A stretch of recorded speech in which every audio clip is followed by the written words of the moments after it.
What's up, everybody, and welcome back to another episode of Hops Geek News, a podcast that discusses comic books, movies, TV shows, and of course, we typically feature a beer of the week. I'm one of your two hosts, Matt. Alongside me is Lauren. And if you've never been a part of the show before, we like to talk about what we're drinking, what we've messed up on, what we're reading or watching, and then, of course, we talk some news before going into a main topic. Today's episode is Scooby Doo, baby, with a sprinkle of Scoobynatural. So we're talking Scooby Doo, and we're talking the Scoobynatural crossover episode in season 13 of Supernatural.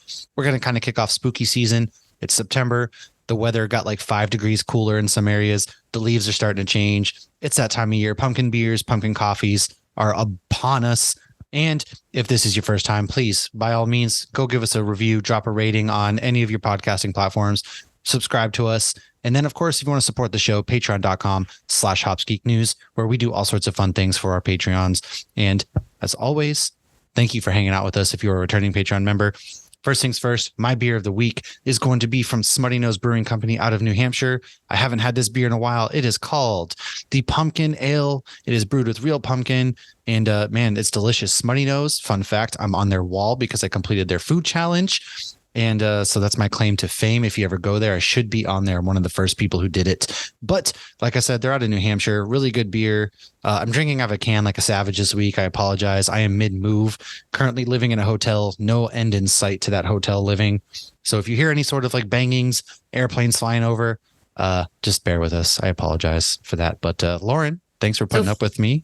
Food challenge. What all did you have to eat for the Smutty Nose food challenge? So, fun fact, this was my last, I re-enlisted and I was in New Hampshire, one of my last times living in New Hampshire.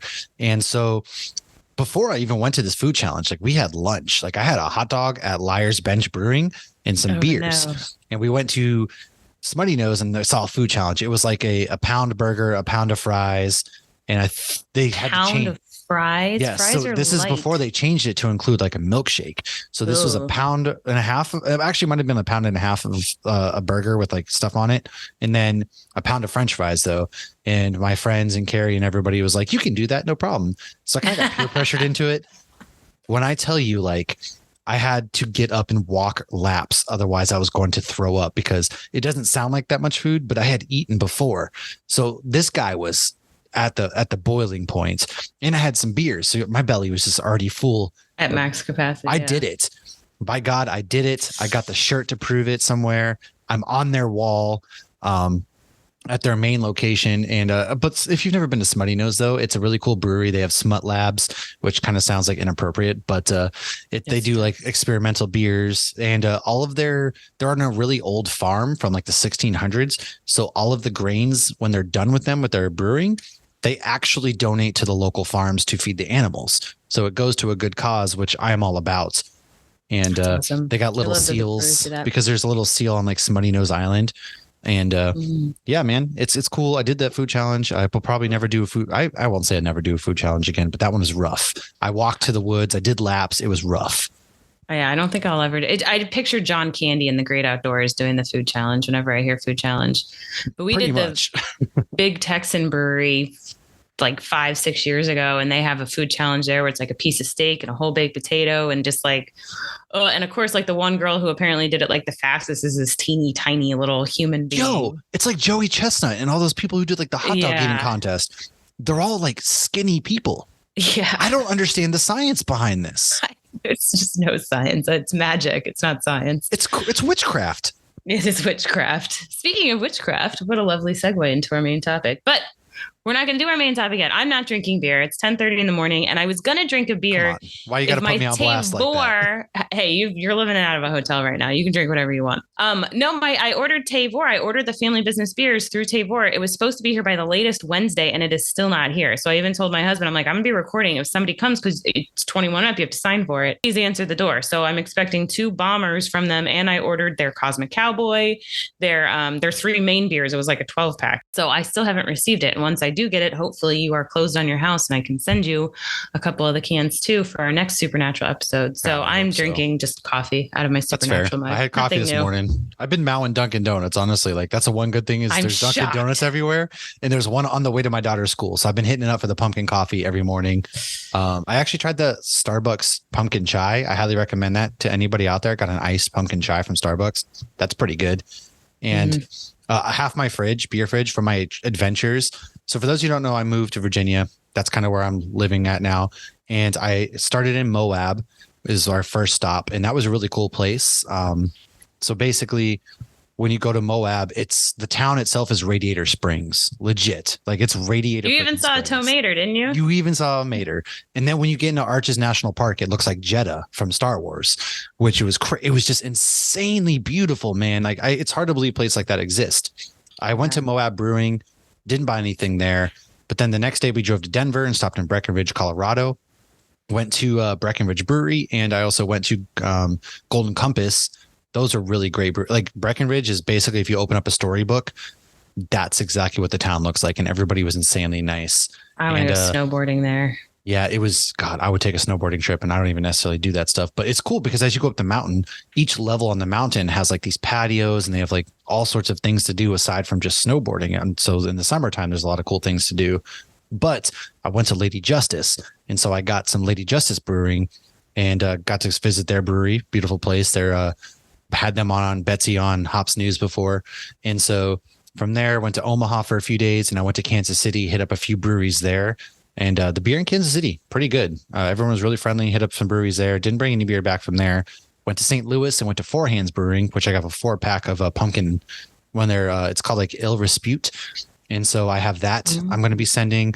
I got some Lady Justice. And then I went to Gatlinburg and had Gatlinburg Brewery, I think it's called. I had their beer, which is actually really good. They had a really good coffee porter or coffee cream ale. And that was really good. And then we went to Raleigh for the weekend because that's where the in-laws are at. And so I went to Burial Brewing and I got some Burial beer to send.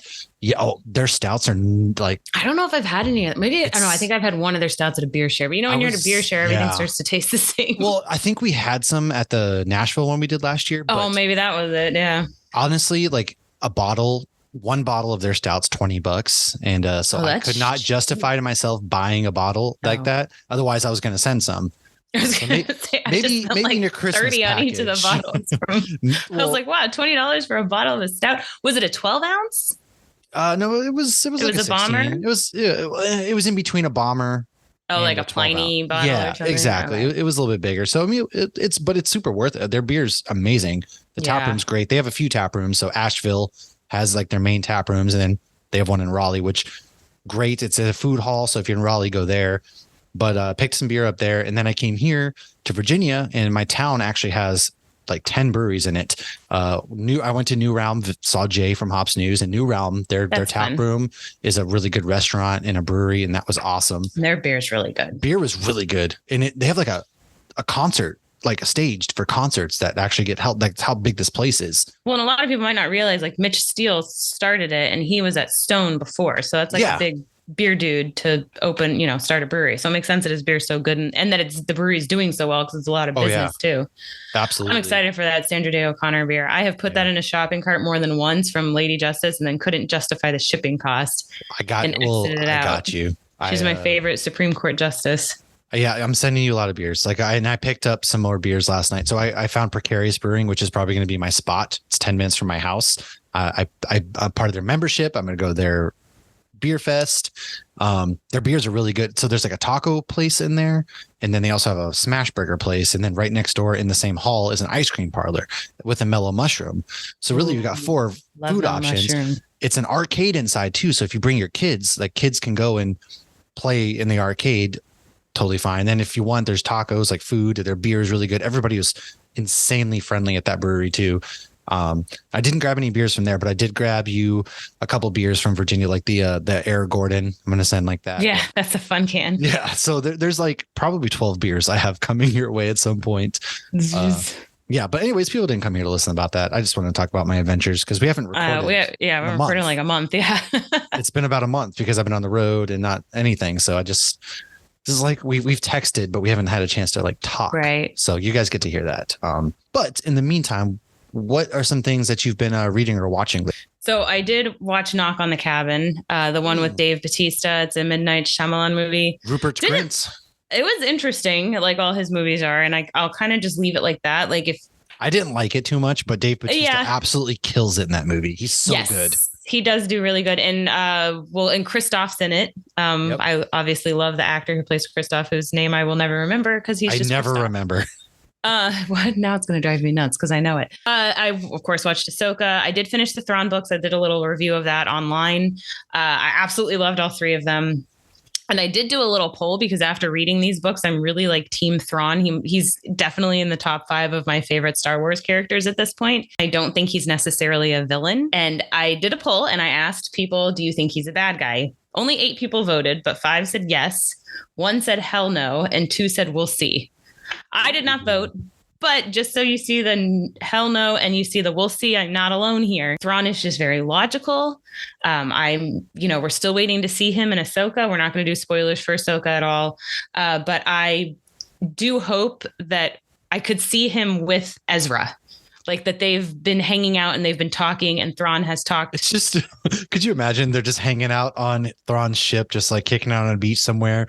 And Morgan and everybody shows up to bring him back. And he's just like, dude, I've been living a good life for like 10 years. I left that all. He's in like flip flops and a Hawaiian shirt, just chilling. You're retired. I mean, what kind of Hawaiian shirt goes good with blue?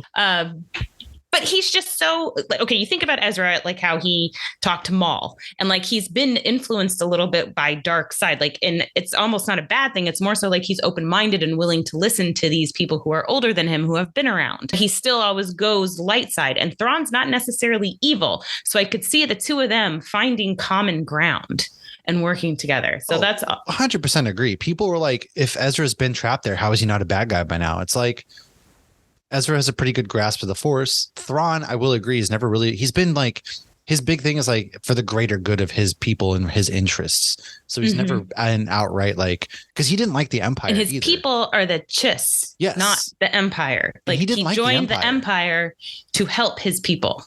Yeah. And he even sent like Empire garrisons and recruited people to come help him and his people. So I will have to agree that Thrawn's not outright a bad guy. He's like on his own. He's his own person, you know. And there were times where he let the rebels go. They're like the rebels escaped. He's like, perfect. That's what I want. Yeah, agreed.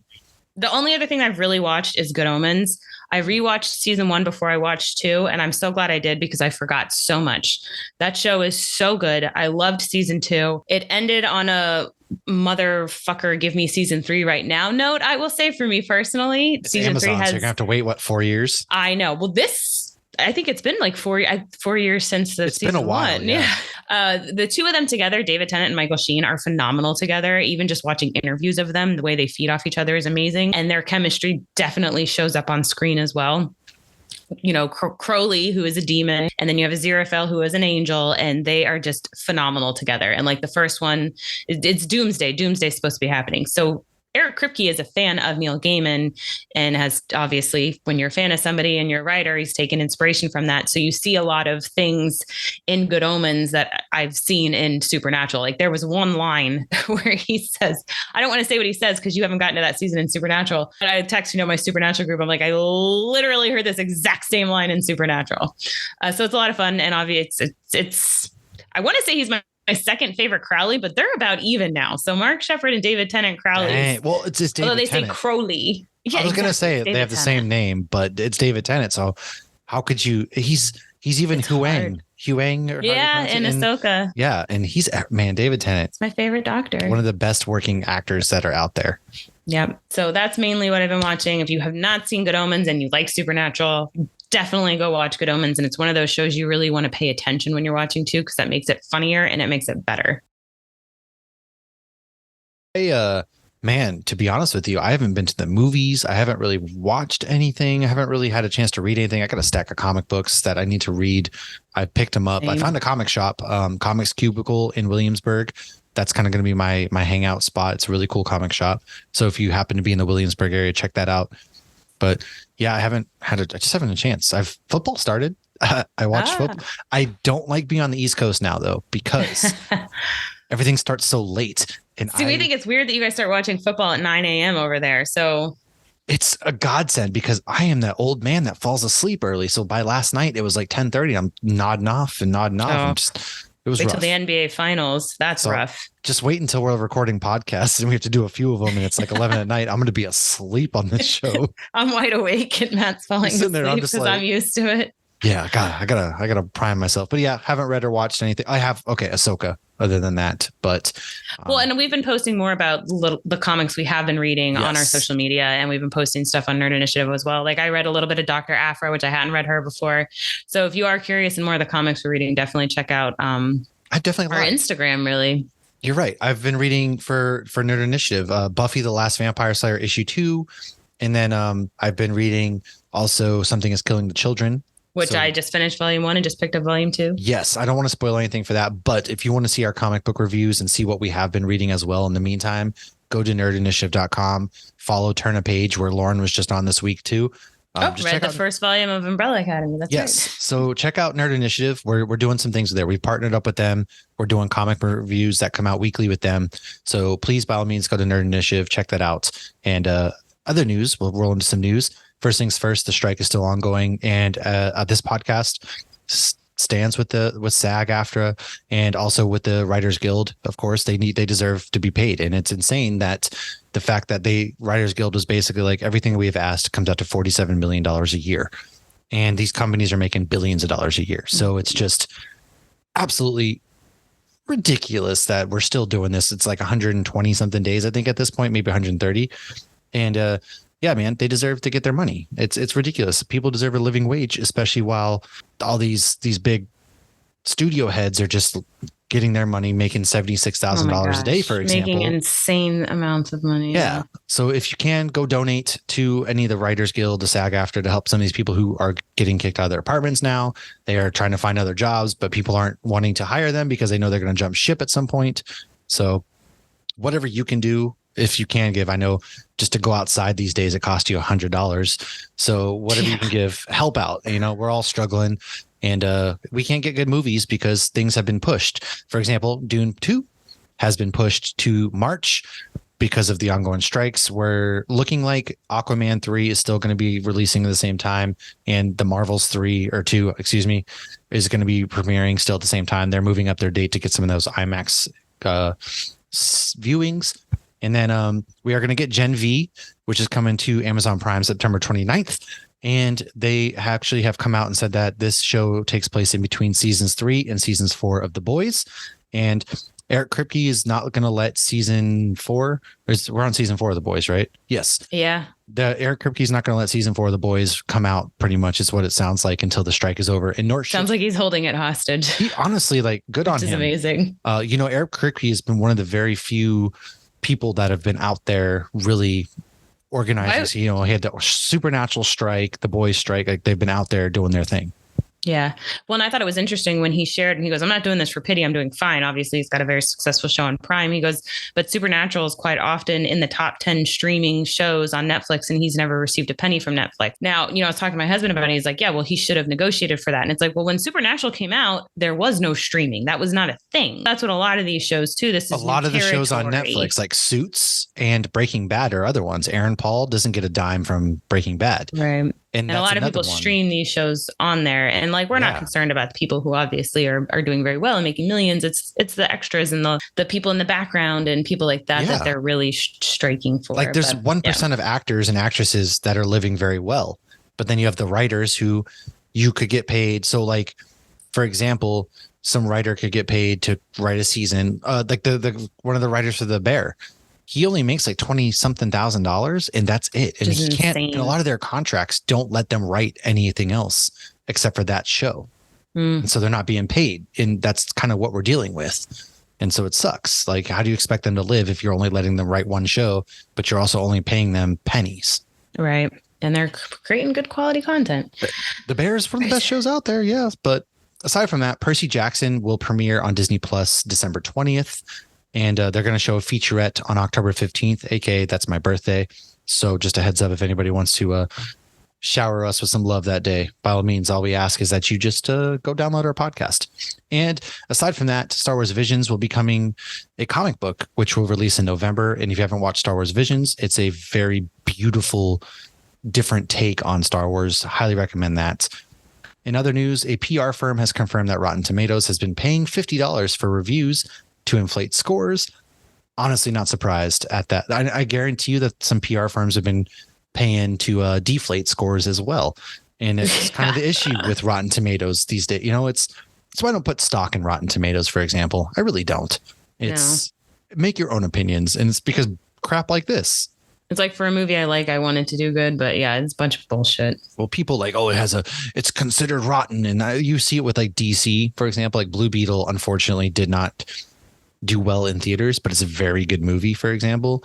That's just my opinion, but I'm not being paid by anybody to inflate those scores, but right. Still, it's crazy out there. What if season 2 should be out around Christmas? Agatha, and she has her third name change, which is Agatha Darkhold Diaries, has moved from Winter of Two. Coven of Chaos. That was fun. They're trying to explain it that like Agatha is messing with the titles. I don't really buy that. It's kind of just really weird. Yeah, that's kind of like what their blanket. Probably changing the story, and they're like, "This doesn't make sense." They said Agatha's up to her old ways. It's like, no, you probably just keep changing shit, and you're just gonna say like whatever it is. They have the Darkhold and Runaways and Agents. I wonder if at any point in time they will reference that at any multiverse or whatever. But like the Darkhold didn't even look the same in WandaVision. Yeah, I have no idea, but it's coming out fall of 2024 now, allegedly. Echo will now come out January of 2024 because of the strike and the CEOs, Bob Iger, not be able to get their shit together. X-Men 97 still slated to come out 2024, probably in the January timeframe. I know animated shows have different rules and things. Daredevil Reborn has been paused. Wonder Man has been paused. Ironheart's off the schedule. And now SAG-AFTRA is actually seeking approval for second strike against video game companies, which I fully agree with because video game companies are so often overworked that the quality of the game drops. These people don't get paid very well. And yeah, it's just what a freaking time we live in, man. It's like they just want like 5 people to have all the money in the world. It's like kings and queens, and the rest of us can be serfs. When are we going to? Never mind. I was about to go French Revolution on some people, but we'll save that. They're going to tell us to just eat cake. Okay. Taylor Swift is this is another Deadpool rumor that's going around that Taylor Swift will be playing Dazzler in Deadpool 3. With how popular she is right now, like I'm not what you would call a Swiftie, but I have a lot of friends who are. I actually went to a brewery a couple weeks ago for Taylor Swift night, and you did, yes. The costumes were amazing. That place was packed. People were making friendship roses. It was all over the place. I liked her when she just did country back in the day. But now it's like she's not even on the country stations anymore unless it's her old stuff. But she's kicking ass. So good for her. So this would be so smart, though, because she's so popular and she's friends with them. And she even played Deadpool for Halloween one year and used the actual Deadpool costume. So more power to them. Well, we shall see, maybe, if this writer strike ever ends. Yeah. There's apparently another Highlander in the works with Henry Cavill. I don't know how there can be another Highlander, though, when there can only be one Highlander. Well, he's about to show you that there's only one. Hopefully he gets justice finally. Poor Henry Cavill, man. Oh, my gosh. Seriously. Visual effects crew at Disney has filed to unionize. Good. Nightmare Before Christmas is coming back into theaters temporarily on October 20th at Regal Cinemas, if you want to go see that on the big screen. There is a theme park in Australia. So I thought this was really cool. I don't know if we have any listeners in Australia, but if we do, WB Movie World is getting DC Zombies based on the Deceased comic run from 2019. What? That sounds sick. I know. That sounds so cool. I know. I wish they would do something like that at Horror Nights with Marvel Land. I mean, they did years ago, but then they weren't allowed to again. They did it in 2002. I was going to say, like, why couldn't we get some of that at the Avengers campus? However, Disney would probably. Zombie. Well, that's true. I think give us more of that. Like some of these zombie characters, like Zombie Spider-Man would be cool to see. Zombie Wanda. Just, I don't know if. I mean, they do Oogie Boogie Bash. Yeah, they should do something like that. I don't know if it's because maybe it's some kids get scared. Want it to be too scary. Yeah, probably. But I mean, they have Marvel Landing at Horror Nights, and they did do it years ago. And I actually went that year, but I really don't remember it at all. And that I was talking to somebody recently because I did the Attractions Magazine podcast, and he was like, "Yeah, they had like Wolverine, like strung up, like getting." Yeah, it was. Apparently, they pushed the Marvel characters too far, and Marvel was like, "Yeah, you can't do that again." It was a whole carnage. Meanwhile, Deadpool 3 is about to finally be in the Marvel universe, so it's like, oh, come on, man. Yeah. And I found out today you can't bring water bottles with water in them unless it's sealed into Horror Nights, but you can into Universal. But once it hits a certain time, because people put liquor in them. Oh, I was about to say, is that the reason? Yeah, you can do it during the day. So what if you just never leave because you have Horror Nights tickets? Then you're fine. You can do that as long as you're there before. They said security switches at like 5 or something. Aha. So don't do that, kids. But this is how you get around it. I mean, I'm gonna drink beer anyway, so it's just gonna be water in my water bottle, or it's gonna be empty and I'm gonna fill it up when I get inside. All right, so A24, that is a small budget film studio, has accepted the terms of the strike, and actors therefore can do those movies. So maybe we should review one of those movies soon. A24 has we should do Talk to Me for our spooky season. Ooh, that's their latest one that's come out. It's supposedly really, really freaking good. Nice. Another Netflix spooky show from the Haunting of Hill House people are coming out. Did I say that correct? Anyways, there's a new show from them, The Fall of the House of Usher, and it will come out October 12th. I've watched going to every year. A Town Down. What? Usher? A Town Down? What's up? A Town Down. Usher? Yeah. I know Usher. Boo-doo. I've never heard it like that. No? Okay. I don't know. I know at 7:00 on the dot, he's in his drop top. All right. Anyways. The Exorcist, this is hilarious. The Exorcist will no longer release on October 13th, which is kind of sad because it's Friday the 13th, because Taylor Swift is now releasing that's a little her concert series. It makes sense because in no universe is an Exorcist movie ever beating out Taylor Swift, but that sucks. We're not getting an Exorcist movie on October 13th, like Friday the 13th. Come on. I agree, but I think Taylor. It's funny that they're concerned, like, they're competing with the Swifties. Well, they've already apparently pre-sold like $100 million worth of tickets. Jeez. All right. My last piece of news is Giancarlo Esposito, Moff Gideon, Gustavo Fring said at a con recently that he has talked to James Gunn about the DCU. Lex Luthor, right? I think that was one of the theories. But again, all rumor, but it's just exciting to hear that until Papa Gunn says something on the Twitter there. Yep. That's why don't we get Swifties to go after these companies to get fair, wages? If you stick the Swifties on these like studio heads, on like our government, even, I feel like things would start to turn around for the better.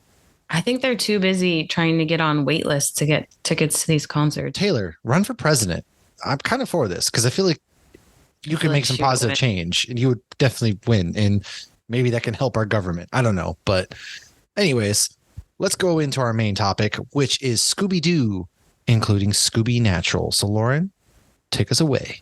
So Scooby Doo first aired on September 13th, 1969, which is why we're releasing it this week. And then exactly 36 years later, Supernatural aired on September 13th, 2005. So here's some Scooby Doo fun facts. The gang was originally a band called the Mysteries 5, although they did still solve mysteries. Mystery Machine is a 1968 Chevrolet sport van that was customized for the gang. Before they got the van, the kids would actually just pay their parents gas money to drive them around, which is actually pretty funny.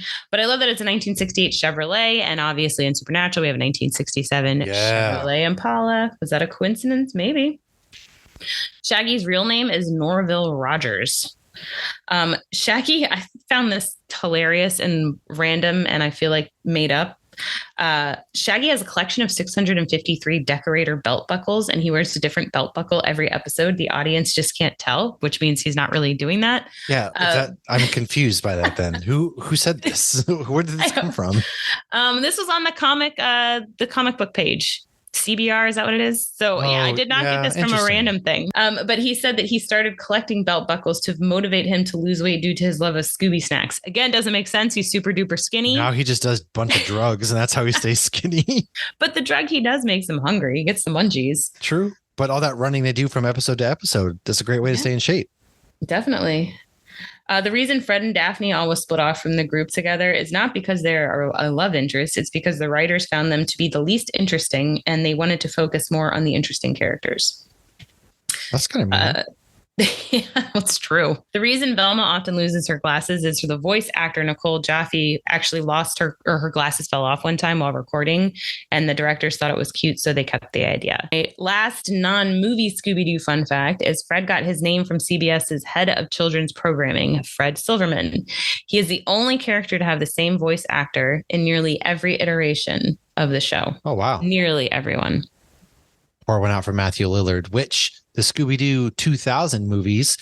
First of all, I like these movies. You said that like Matthew Lillard died. He's very much because he was replaced, and they didn't even tell him. He found out on Twitter, and he was a very good Shaggy. So Matthew Lillard was replaced as Shaggy. Matthew Lillard was voicing Shaggy from these movies on, And No, I know. He's voiced him in the Supernatural. Yeah, because when they did the latest cartoon movie that just came out on HBO or whatever it was, yeah, that's a whole different voice actor. They replaced him, Matthew Lillard, without even telling him. He found out on Twitter. Well, that's lame. Exactly. So anyways, James Gunn was actually one of the writers. Freddie Prinze Jr., Sarah Michelle Gellar, Matthew Lillard, Linda Cardellini, and Isla Fisher all star in this movie. The director wanted a real life couple to play Fred and Daphne. However, Freddie was not actually a fan at first, but Michelle talked him into it because they have been Hollywood's power couple for my entire life, essentially. Since I Know What You Did Last Summer. No, that was not Sarah Michelle Gellar. She was not in I Know What You Did Last Summer. That was no, it wasn't. You're thinking of Jennifer Love Hewitt. Yeah, Jennifer Sarah Love Michelle Gellar was Ryan Phillippe's love interest. She was? Oh, yes. Shit. I'm sorry. See, I was actually like I was thinking Jennifer Love Hewitt. Adult That's when I saw these movies. I wasn't a child. First of all, I think I was like 10 when the first one came out. I was still whatever. Exactly. Well, you were younger than 10. The two of them actually married the year that this movie came out. Okay.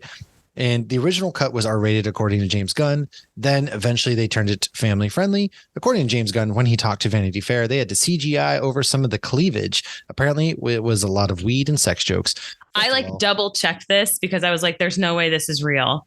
And I double checked it. And this is real. He did an interview. I want this movie. I want this movie. Same actors. All of them are still awesome. All of them still they've all aged beautifully. Bring them in. Let's do this. Linda Cardellini was like my crush growing up from this movie. And now she's she's Mockingbird. She is. She was in Guardians. I would pay for this movie. Yeah, for sure. And that makes sense too. James Gunn's been working with her for years. Yeah.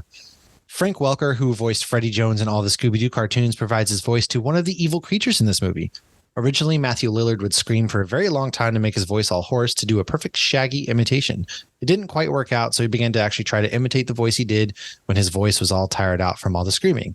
We saw him at MegaCon, and his voice was gone, and one of them were like, "You sound like Shaggy." Because he is. He is my Shaggy, so... But he didn't have to do anything to sound like it. That's true. Very true. Neil Fanning was actually on set every day to provide Scooby's dialogue for the cast to interact with. So like I said, I really enjoyed these movies. Thought they were great. The second one, when Scrappy Doo came in, that one wasn't bad, but Mr. Bean was the bad guy in the first one.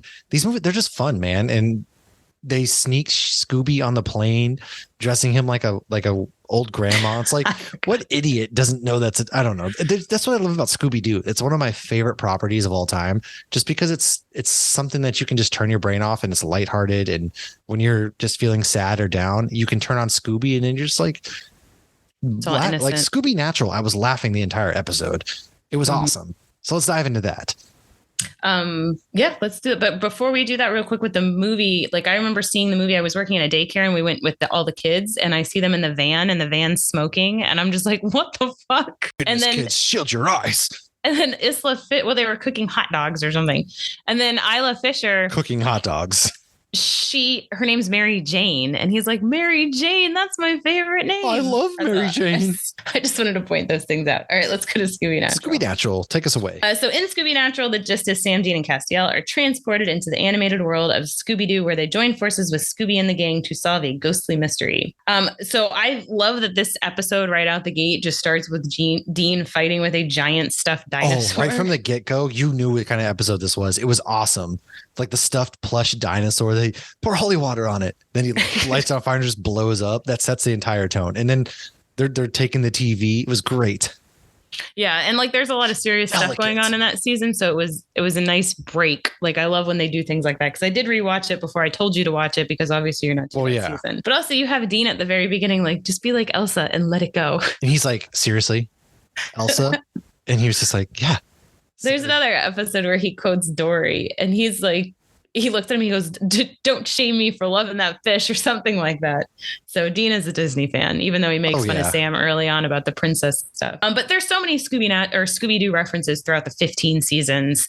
So it made sense. They were both owned by WB or whatever. So it made sense for this to be a crossover. And the way they did it was so good. And I felt like Dean Poltergeist. Yeah. But Dean kind of had the same feelings as you. It's like, we could always turn the TV on, and Scooby was always there. And the innocence of the characters, he was very adamant, they have to protect the innocence of these characters. And you get a fuck in this episode. You do. Well, it's kind of funny. We'll get to it. I was just going to jump ahead to we're going to hell with Daphne. Yeah. The crisis they have. Yeah. But no, you are right. Like, that's why Dean was talking at one point. He's like, yeah, man, no matter what hunt we went on, at the end of the day, we turned on the TV with Dad and Scooby was on. And it was just that way to just be a child for a little bit at a time when Dean couldn't be a child. And then it turns out Sam actually low-key loved Scooby Doo as well. Of course he did. Sam just tries to act like he's all grown up. There is an episode, I'm going to spoil this real quick, in season 15 where you see Dean's underwear drawer and there's Scooby Doo underwear. That's amazing.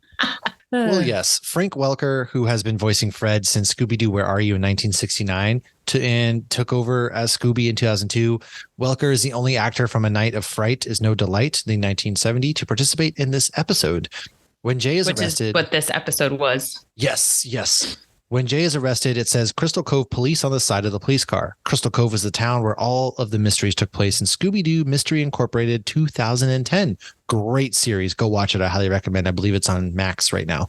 This is the 16th episode of the season, where the Scooby Doo episode A Night of Fright is No Delight, which is based on this episode, originally aired as episode 16 of season 1 of Scooby Doo Where Are You? There's lots of behind the scenes footage of them recording. And yeah, I thought this was great. I was laughing the entire time. They get very poltergeisty, and Dean's, what do you call it? The Fortress of Deanitude. Yeah. And he's still working on the name. Like, they go in there and it's really cool. He's got the foosball table. He's got the couches. He's got the TV and everything like that. And they stand in front of the TV, get sucked in. And right from the get-go, Dean's just trying to hit on Daphne the whole time and calling for like Fred's a square. And calls him a wad. It's great how oblivious, Fred and Daphne and all of them kind of are to all this. And he's like, so what do you look for in a guy? Oh, and she's just very oblivious to all while looking at Fred. And Dean's he tries to race the mystery machine at one point and gets left in the dust. And what's great is, yeah, like even Castiel shows up, which to me, I forgot. Like, for some reason, when he first showed up, I'm in season 7. And so to me, I was like, why is Cass? Wasn't he just a bad guy or dead? But I forgot we're in a different season now. So it doesn't spoil anything. It's just because I think you knew he was going to be in the last season. Yeah. Yeah, of course. And so it was great. Like, the pairings that they did made sense. Velma thirsting after Sam and his broad football shoulders. His shoulders. You had Dean with Fred and Daphne. And then, of course, like Shaggy, Cass, and Scoob, which that pairing was my favorite pairing because they were just all oblivious idiots and they're scared and they're just like little puppy dogs. And they're Shaggy was my favorite character anyways. And so seeing Cass with him, it was great. This episode was so much fun. I had so much fun. And I love that he still has his angel powers in Scooby-Doo land because he can heal Shaggy, but he can't get out of the TV. Yes. And then they like float down too with his like Batman-esque abilities with his jackets and everything. You gotta love the cartoon stuff. Shaggy was like, this never happened before. Usually I've fallen from a plane and didn't get hurt. Well, and at the beginning too, when Cass gets sucked into the TV, I feel like it was not enough attention paid to that, where he's like, I bargained with the rest of the gin. Yes, I think I'm married to their queen. And he went to the Tree of Life in Syria and he's talking about that whole thing. Is ridiculous. Again, Cass is so goofy. Then you got the Scooby Doo at the end. He's like, oh, he said the line. Yes. What is it called again when Dean has it? The ascot. Yes, the ascot. He's like, are you wearing an ascot? Yes, I am. And it looks very good. And he's like, Scooby Doo Doo. Like, what are you doing? He goes, at the end of every mystery, that's what they say. And we got You're not a talking dog. He said the line. If I would have got away with it, if it wasn't for you meddling kids. Like, he said the line. It was great. And I like the way that they also had the entire Scooby gang having a midlife crisis because it was an actual ghost. And they're like, it's always a mystery. It's always this. And they're like, no, it's real. And Daphne thinks she's going to hell. And they're all like, we're going to die. And then it was really cool how Sam and Dean were essentially like, no, it was the bad guy the whole time is right here and everything like that. And they did their unmasking and it was a cute episode. Yeah. And it was tragic with the little boy. But, Supernatural does that where it could be like super sad 1 second and then. Well, they still hit you in the feelings. It's crazy how the ability, like you said, in this season, which I haven't got to, it's a very serious season. And they have that ability. Like Supernatural is very good about, okay, we have like 3 really heavy episodes in a row. Here's a fun episode to kind of palate cleanse before we go back into the story again. Yeah. And there's so many people who are like, oh, I only watched the first 5 seasons, or I stopped at, the Leviathans or something like that. And I just think like you miss Scoobynatural. And like there's another episode this season called Tombstone that I absolutely love. Like there are some phenomenal characters and episodes. Like you haven't even met Rowena yet. And you haven't even met Charlie. You're almost to Charlie. She's in the Leviathan season. That's Felicia Day, right? Yep, that's Felicia Day. So there's a lot still to come that if you fell off early, I recommend picking it back up.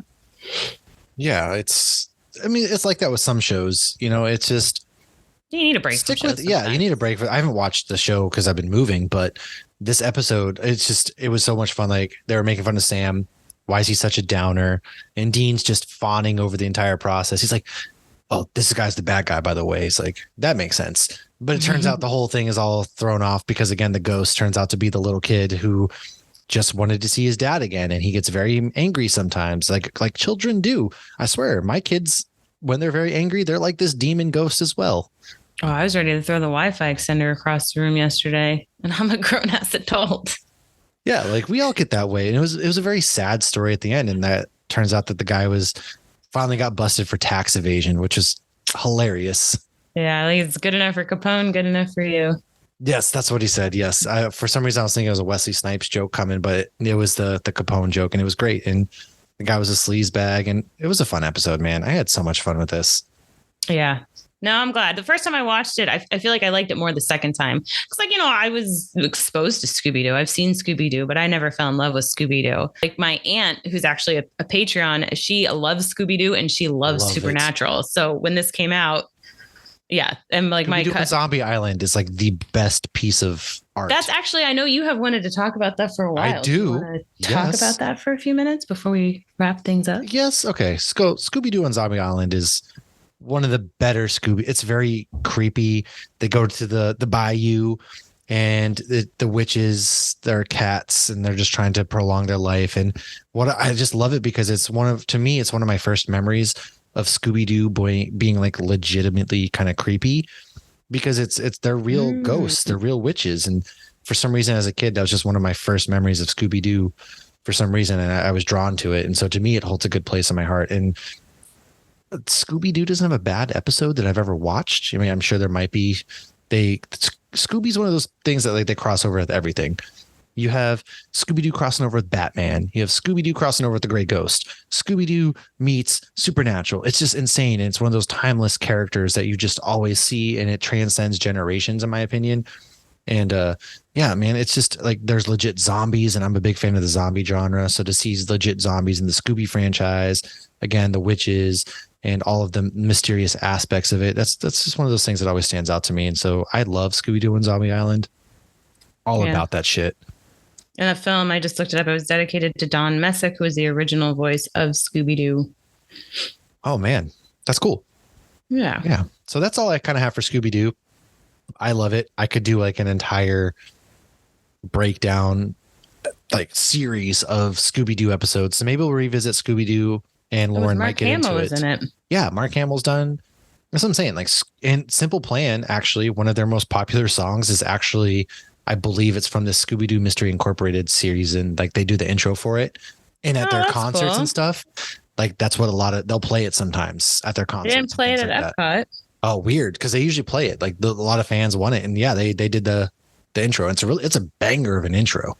Well, they do when the bands perform at Epcot, they'll perform 3 different times, and like they'll always end with their biggest song, but they'll play different songs. So maybe they did it another time. Let's see, who is Mark Hamill in this? Oh, Mark Hamill was Snakebite Scruggs. Yes. Jim Cummings was in it. He was Jacques. He plays Pooh Bear. Oh, does he? I didn't know that one. Yeah. Oh, or is it Tigger? No, I think it's Pooh Bear. It's great. Yeah. It's a must watch. Go watch Scooby-Doo. Very, very kid-friendly show. If you have read a lot of Scooby books. I'd read a straight up Scooby-Doo comic book series of the gang doing stuff. I know they've had some throughout and whatnot, but I've just read the I can read books with Logan and Brielle and Kaylee. My kids love Scooby-Doo too, so it's fun of those bonding moments. But why don't you close us here? I see we got some notes for closing, so go ahead and take us. Yes. So we are getting ready for October. If you've been listening to us for a while, then you know we are both big Halloween spooky fans. And so we did ask for spooky recommendations or requests, and let us know if you have anything. You can always email us, hit us up in the DMs. But I did recently ask about Stephen King books and movies. So I wanted to read some of those recommendations. Stephen King has a new book that just came out called Holly. Is it spooky? Of course, it's Stephen King. Well, he doesn't do all spooky. He did Shawshank Redemption. That was one of the ones that's fair. Tim suggested. You're right. I'm 99% sure it's spooky. I mean, that is pretty scary, the idea of going to jail for something you didn't do. It's fucking terrifying. But I mean, yeah. Yeah. So our recommendations as far as books, Stacey recommended The Shining. Ian recommended Dark Hands Down and Skeleton Crew. I did actually get, I forgot which one I got. Salem Lot. I did get that one, so I might read that one. Oh, cool. Month. They've redone the movie of Pet Sematary a few times too. After watching the first one and when they killed the little kid at the beginning, which I guess rough, little kid, I just got tickets for Spookala. The little kid's going to be there. And so are Shaggy and, Freddie Prinze Jr. and Matthew Lillard are going to be there. If you get to meet or see Matthew Lillard, that's like a life goal. Right? And Freddie Prinze Jr., because Freddie Prinze Jr. is a big Star Wars guy. Yeah, he's Kanan. So he's going to be there. Vanessa Marshall's going to be there. And Ezra Bridger, whose real name I don't know, is going to be there. They're doing a group photo, but you know how the photo's just... Kevin Smith's going to be there. Jay. Damn. A lot of people. You got to hit up... Vanessa. Yeah, no, I'm going to hit her up. Yeah. Yeah, because that was, and she told us to when she came on the episode. She did. She did respond when I hit her up. Anyways. So Stephen King movie recommendations. Stacey said Misery, Tim, Shawshank Redemption. Sean said The Shining. And my mom said The Langoliers, which I didn't know what that was. And her comment was, it's almost as bad as Sharknado. So I did look it up. Oh, boy. So Langoliers are medium-sized globular creatures consisting almost entirely of a huge sharp-toothed maw. They have been described as timekeepers and inhabit a temporal realm usually unreachable by human senses, to which non-living matter drifts into as the linear timeline advances from present to future. Kind of sounds like the in-between in Star Wars now. Yeah, it does, doesn't it? Another recommendation from my mom was a costume and beer pairings segment. But that's what I got. So we'll, be talking some spooky movies, some Stephen King. Oh, yeah. So let us know if there's anything you'd like to hear, some fun facts about or opinions. We might do Talk to Me, A24 movie, since they're following the rules and helping their people out too. So let us know what your favorite thing about Halloween is, your Halloween movie recommendations, your favorite costume that you've ever worn, or what you're going to dress up as. Well, we'll do it all, man. This is a really fun thing. Subscribe to us again. If you want to support the show, patreon.com/HopsGeekNews. And you can always reach us anywhere. Join our Discord channel and we can talk really fun things. But other than that, we will see you guys next week as we have some more great content coming at you. Thanks for hanging out with us. We'll see you soon. Cheers.